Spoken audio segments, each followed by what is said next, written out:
all of a sudden my suspension started squeaking. And watch this.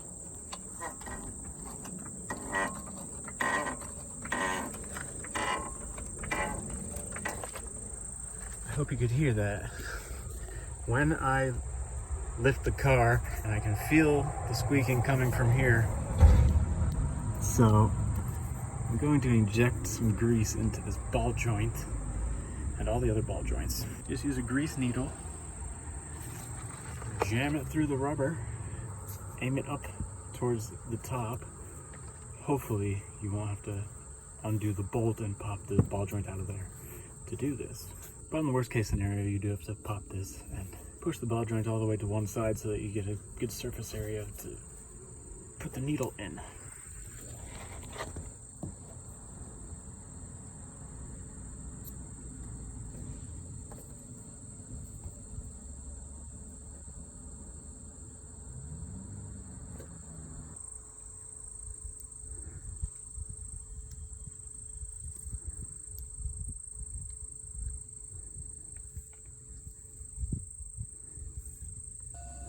Pump the grease in until the boot is fat with grease.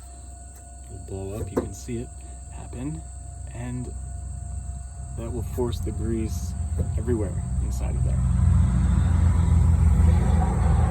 Then let the car down, lift it up a few more times, get the grease moving around in there, drive it around, steer the wheel all the way to one side and then all the way to the other side. And that should do the trick. That fixed it for me. If you like this video, hit the thumbs up and subscribe. Thanks for watching.